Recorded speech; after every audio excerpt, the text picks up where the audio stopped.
박근혜 정부의 세월호 관련 문서 조작 의혹에 대해서 말씀을 드리겠습니다. 국가위기관리 기본 지침을 사후에 불법적으로 변경한 내용입니다. 참 기가 찹니다. 참 기가 찹니다. 보고된 시점이 최초에는 9시 30분이었는데 6개월 뒤에는 10시로 둔갑되어 있었다고 합니다. 최소한의 양심이 있었다면 지금이라도 참여의 심정으로 진실을 자백해야 한다고 봅니다. 이것은 단순히 직무유기가 아닙니다. 미필적 고의에 의한 살인이라고 봐도 무방하다고 생각합니다.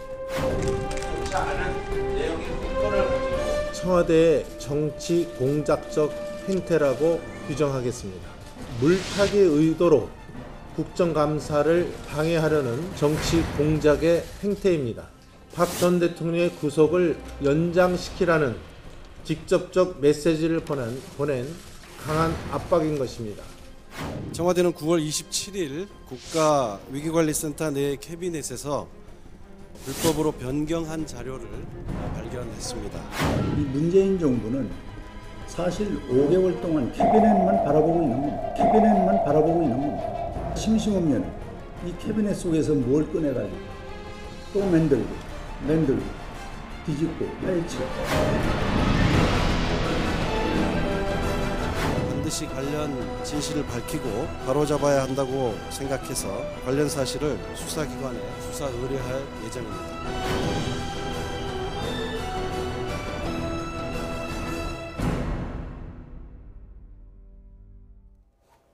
네. 이현정 문화일보 논설위원, 최진봉 성공회대 교수 두 분도 나와주셨습니다. 어서 오세요. 네, 안녕하세요. 네, 이현정 위원님. 네. 세월호 공방이 또 불거지고 있는데 이제는 7시간 30분의 공방이라고 볼 수 있는 걸까요? 네, 일단 뭐 대통령이 몇 시에 이제 정확히 보고를 받았느냐, 그리고 또 이것 자체가 가지고 있는 이제 문건이 왜 위조가 됐고 변조가 됐는지. 그리고 대통령령이 이제 있었는데 이게 사실은 김기춘 전 실장이 국회에 나와서 보고한 이후에 왜 이게 임의적으로 바뀌었는지. 왜냐하면 청와대 대통령 같은 경우는 사실 법제처에서 그 절차를 밟아야 되는데 빨간 펜을 긋고 무슨 빨간 펜 학습지도 아니고 대통령이 그런 식으로 바뀌어진 이유에 대해서 상당히 어떤 면에서는 중요한 문제죠. 그렇기 때문에 이 문제가 이제 지금에서는 어떤 사실관계를 규명하기 위해서 또 이것 자체가 사실은 헌법재판소에 이제 제출된 자료 아니겠습니까? 이제 그런 측면에서 저는 상당히 중요한 문제라고 봅니다. 그러나 지금 이 상황에서 왜 임종석 비서실장이 이 문제를 제기를 했을까라는 것과 그리고 또 지금 사실은 전직 대통령이 지금 탄핵돼서 구속돼 있는 상황 아니겠습니까? 국정농단에 대한 것들 또 세월호 문제도 마찬가지지만 또 그 상황에서 이런 사실들을 굳이 비서실장이 발표해서 할 필요가 있었던가라는 문제, 즉 정무적인 문제와 사실관계에 대한 문제, 이것에 대해서 발표하는 과정의 문제, 이걸 좀 저는 분리해서 봐야 될 것이다라는 생각이 좀 듭니다. 예. 그동안은 그러니까 세월호 7시간 동안 무엇을 했냐 이 공방이었다면 이번에는 늘어난 30분 이것을 왜 조작했느냐 이 공방이 되는 거죠. 그렇죠. 그러니까 왜냐하면 박근혜 전 대통령 입장에서는 김기춘 실장이나 본인들이 45분이라는 시간 동안 제대로 대응하지 못했던 것을 숨기고 싶은 거 아니겠습니까? 그래서 시간을 조작한 거고 이건 청와대에서 만들어진 대통령 기록물 관련법에 의해서 저촉이 되는 부분이에요. 그걸 지금 위조하고 변경을 했기 때문에 불법적 행위라고 볼 수 있고요. 서정욱 변호사가 늘 저한테 이제 법적 이런 것들을 보내주는데 서정욱 변호사가 이거 관련해서 보내주고 한 5-6가지 범죄 행위가 있더라고요. 그 안에. 그러니까 불법적인 행위를 했다고 하는 것이 증명이 된 거고 그건 전 정권이 세월호 관해서 얼마나 민감하게 반응했느냐. 또 이 사건이 터지면서 국민들이 더 황당한 것은 7시간을 왜 그렇게 감추려고 했을까. 또 7시간 관련해서 이것이 팩트다고 하면서 청와대 홈페이지에 올렸지 않습니까? 그 내용도 거짓된 내용이었고 김기춘 전 실장이 국회에 나와서 국정감사 기간 동안에 발언했던 내용도 조작된 내용을 발언을 했어요.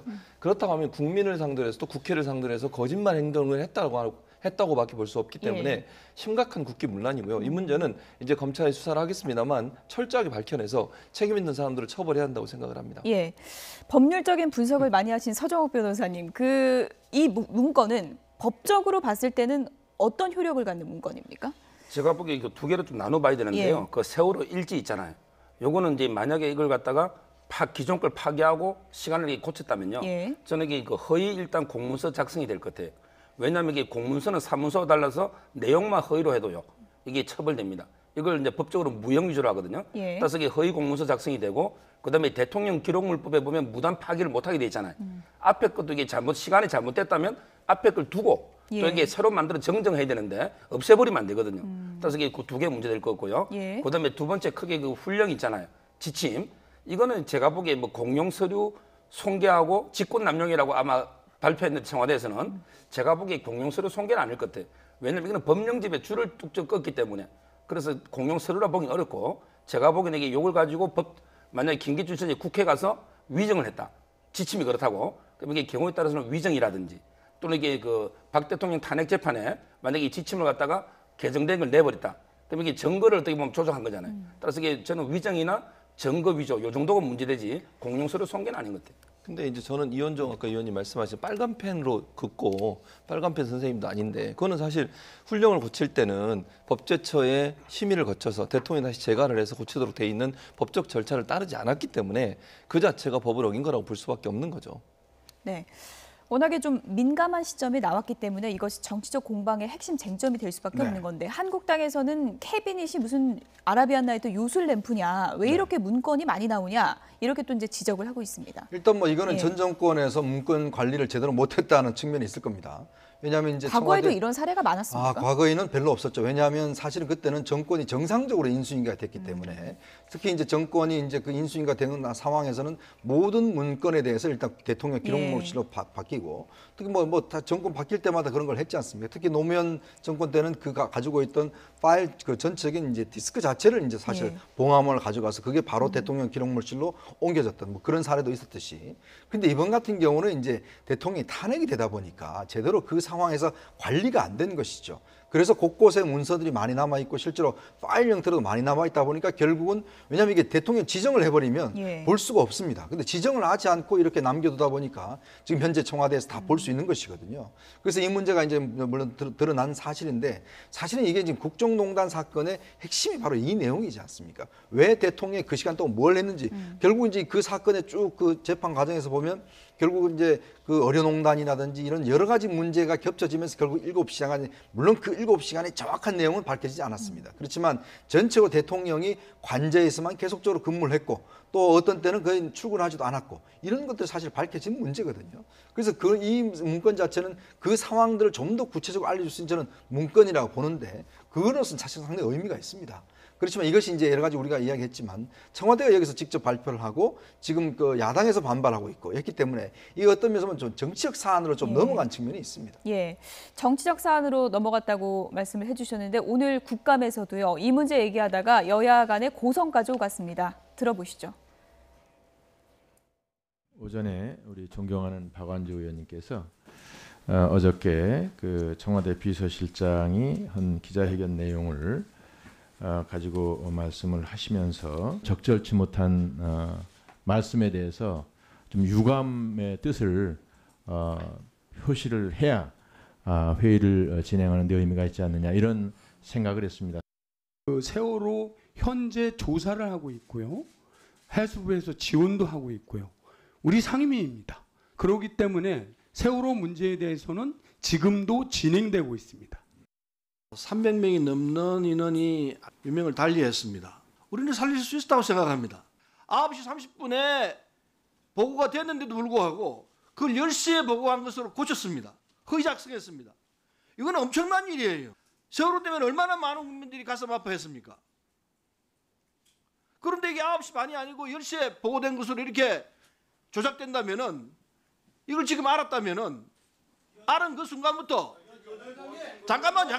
나도 국민의 한 사람이에요. 나도 국민의 한 사람입니다.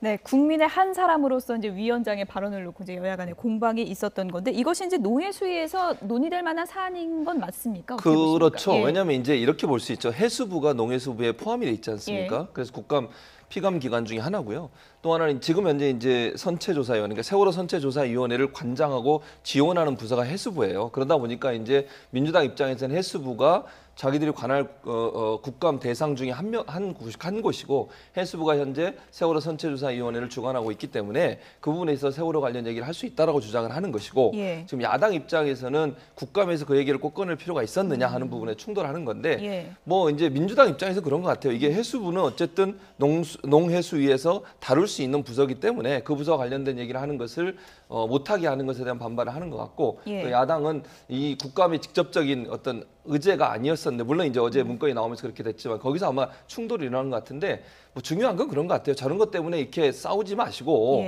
좀 국감을 제대로 했으면 좋겠어요. 양쪽 다 조금씩 양보해서 필요한 부분은 논의할 수 있지만 저것 때문에 파행이 돼가지고 다른 일들을 못하게 되면 안 되는 거 아니겠습니까? 말씀하신 것처럼 뭐 민생 국감 하겠다 그러고 지킨 적은 별로 없지만 이번에도 안 그래도 적폐 신적폐 싸우고 있는데 세월호 이슈까지 더해지면서 지금 진도가 안 나가고 있는 상황이거든요. 참 저런 걸 보면 저도 뭐 국감을 오랫동안 취재를 해봤지만 이 결국 저렇게 싸움하면 좋아하는 건 공무원들입니다. 공무원들은 왜냐하면 자기들 지금 문제를 여러 가지 지적을 받아야 되는데 저 시간이 날아가 버리면 아마 전날 지금 그 해당 국감 받는 기관은 굉장히 좋아할 겁니다. 왜냐하면 이제 1년 동안 그동안 많은 지적받을 것들을 갖다가 했는데 사실 저거 공방으로 해서 사실 지적을 못 받고 넘어가는 것이거든요. 자 보십시오. 지금 저 문제를 가지고 지금 실랑이를 할 수 있는 문제는 아닙니다. 이거는 지금 현재 검찰에 넘어가 있는 문제고 그냥 넘어가면 되는 문제인데 사실은 저 국감 하루를 저렇게 저는 공방으로 벌어져 가면 사실 1년을 한 번 하는 거 아니겠습니까? 그렇다면 정말 해수부나 다른 데 어떤 여러 가지 문제를 지적을 했어야 되고 그걸 고쳐야 되는데 결국 국민들의 손해로 나타난 것이죠. 공무원이 좋은 국감이 아니라 국민이 좋은 국감이 돼야 할 텐데요. 마침 또 오늘 박근혜 전 대통령 구속 연장 여부에 대한 법원의 결정이 나왔는데 구속이 연장됐습니다. 어떤 취지라고 봐야 될까요? 그렇죠. 그 법원에서 공식적으로는 이제 증거인멸 염려 이게 구속 사유인데요. 제가 보기에 구속 사유가 두 가지인데 증거인멸하고 도주거든요. 근데 일국의 대통령이 도망을 간다 이렇게 할 수는 없잖아요. 따라서 이게 증거인멸을 한 것 같은데 실제로 이게 증거인멸이라는 게 SK나 롯데그룹 뇌물 추가된 거거든요. 근데 그 부분은 사실 심리가 다 끝났잖아요. 따라서 이게 저는 증거인멸보다는 실제로 이게 재판에 불출석 우려. 불출석 우려요? 왜냐하면 이게 도주는 안 하더라도 재판에 이게 제때 안 오면 심리가 이게 다른 또 공범들도 있잖아요. 따라서 이게 그런 아마 염려 같은데 문제는 이게 재판에 불출석 우려는 이게 구속 발부 사유가 아니에요.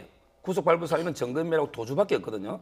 따라서 이게 그 법원에서는 고심 끝에 증거인멸로 표시했지만 실제는 이게 저는 재판의 어떤 진행이나 불출석 우려를 더 염두에 둔 게 아닌가 이런 생각이 듭니다. 전해지는 얘기는 박 전 대통령이 석방될 경우에 핵심 뭐 다른 증인들과 뭐 말을 맞출 가능성도 있지 않나 이런 점도 고려가 됐다는 얘기도 있더라고요. 그렇죠. 그런 부분도 고려가 됐죠. 이제 물론 서정욱 변호사 얘기했듯이 재판에 불출석하는 부분도 분명히 고려가 됐을 거라고 봅니다. 그러나 증거인멸의 부분도 법원에서 뭐라고 판결을 내렸냐면 증인이 아직 30명이나 남아 있어요. 그러니까 증언을 들어야 될 증인이 30명이 남아 있고 또 2달 이상의 재판이 최소 2달 진행이 될 걸로 보여지는데 만약 박근혜 전 대통령이 석방이 되게 되면 증거를 인멸하거나 아니면 입을 맞출 가능성이 있다라고 하는 우려가 분명히 있는 거죠. 그러니까 여러 증인들 30명이나 되는 증인들이 아직 증언을 안 하고 있는데 그 사람들과의 어떤 증거 인멸의 가능성을 전혀 배제할 수 없는 상황 아니겠습니까? 그런 부분도 연관되어 있다고 보여집니다. 서 변호사님, 그렇게 되면 내년 4월까지는 구속이 연장되는 건가요? 기한이 못 박아지는 건가요? 어떻게 되는 겁니까?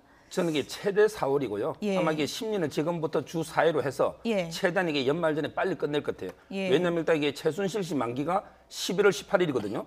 근데 최순실은 연기할 게 없어요. 한 번 연기했기 때문에. 따라서 이게 먼저 분리 선고를 하지 않는 이상은 같이 한다면 빠르면 11월 18일도 돼야 되고 다만 이게 최순실은 이제 블랙리스트 사건이 항소심 하나 더 있으니까 또 이게 또 별건으로 가야 되니까 상당히 복잡해지기 때문에 저는 이게 법원에서 그런다고 해서 최대한 만기까지는 안 끌고 아마 연내에는 되지 않을까 이렇게 보입니다. 일단 뭐 구속이 최대 내년 4월까지는 연장이 된 상황에서 재판이 어떻게 진행될지는 추후 좀 지켜보도록 하겠습니다. 국감 얘기를 쭉 했었는데요. 외통위 국감에서는 강경화 장관이 정말 진땀을 뺐습니다. 주지어 보시죠. 지난 10일, 그러니까 10월 10일에는 트럼프 미 대통령이 헨리 키신저 전 미국 국무장관을 만났습니다. 분명히 북한의 핵 문제와 주한 미군 문제 그리고 한반도 문제가 주된 이슈였을 것입니다. 파악을 하고 계십니까? 네, 트럼프 대통령께서 키신저를 만났다는 기사를 봤습니다. 아마 좀 더 상세한 내용에 있어서는 그 공간에서 파악을 할 것입니다만 의원님께서 말씀하신 그 파악을 하신 게 있나 말입니다. 예, 공간에서 파악을 하고 있을 것입니다라는 식으로 이 중요한 만남의 의미를 지금 제가 보기엔 전혀 모르시는 것 같아요. 이 장관께서. 그래서 공간에서 파악을 하고 있을 것입니다. 아니고 벌써 보고를 받아서 예, 어떤 아직 내용이 보고가 되는지 들어오질 보고를 받아야죠. 않았습니다. 지금 이렇게 해서 이 대한민국 국민의 안위를 지킬 수 있겠습니까? 트럼프의 그 최측근이죠. 스티브 배넌 전 백악관 수석 전략가, 왕치산 중국 공산당 기율심사위 서기, 이 역시 시진핑의 최측근입니다. 두 사람이 북경에서 만났습니다. 그 내용도 알고 계십니까? 이 굉장히 의미심장한 내용을 담고 있어요. 내용 파악한 적이 있습니까? 아직 보고 받지 못했습니다. 그러니까 지금 이게 외교부 장관이 무슨 역할을 하는지, 지금 본인이 어떤 역할을 하는지 전혀 저는 모른다고 생각합니다. 잘 알고 있다고 생각합니다. 의미심장한 이런 내용에 대해서도 지금 공안이 파악을 하고 있을 거다. 파악을 했어야 당연히 예, 외교부 파악을 장관께서 하면은 보고를 합니다. 아직 보고가 안 들어왔다는 말씀드렸습니다. 외교부 장관이 아무 국민들께 전술핵과 전략핵이 어떻게 다른지를 아주 짧고 간명하게 좀 설명을 좀 해주십시오. 왜냐하면 국민들이 잘 모르시는 것 같아요. 네. 전술핵이라고 하면은 그 당장의 그런 어떤 전시 상황에서 사용하는 그러한 무기고요. 전략행위라고 하면은 좀 더 장기적인 그런 어떤 억지력 차원에서 그 거리라든가 이런 그 운영면에 있어서 좀 더 장기적인 전략적인 그 의미가 있는 그런 잘 정리가 안 된 것 같은데요. 예, 전략핵은 전시에 사용되는 게 아니고 협박용이다. 그런 의미십니까? 잘못하신 것 같은데요. 전술핵은 전장에서 군사용으로 군사시설이나 군사무기 그런 것을 폭격하는 겁니다. 전략핵은 도시나 산업시설이나 대규모 파괴하는 겁니다. 아직 보고 받지 못했습니다. 잘 알고 있다고 생각합니다. 의미심장 잘못하신 것 같은데요.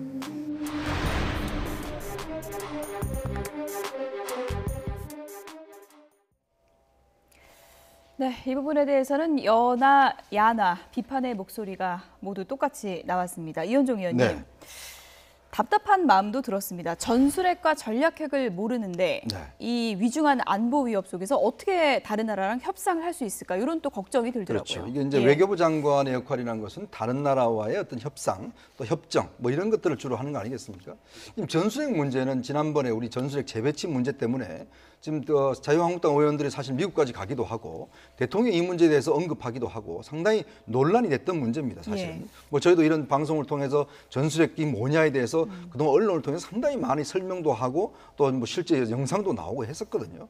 자, 그렇다고 한다면 가장 주무장관인 지금 사실 이수혁 의원이 저는 질문한 이유는 뭐냐면 전술핵 재배치 문제에 대해서 정부의 입장을 좀 제대로 한번 설명해 봐라. 아마 그런 취지에서 저는 물은 것 같아요. 그렇다고 한다면 강경화 장관은 그런 의미를 가지고 이제 설명을 했어야 되는데 지금 일단 개념조차 헷갈리고 있는 상황입니다. 자, 그렇다고 본다면 과연 그럼 이런 문제를 가지고 틸러슨 국무장관이나 미국에 있는 국무장관들하고 이제 어떤 협상을 할 때 그럼 이게 전술핵입니까? 전략핵입니까? 이 문제 가지고 헷갈려 버린다면 사실 이게 협상이 제대로 될 리가 없죠. 자, 그렇다고 본다면 외교에 있어서는요.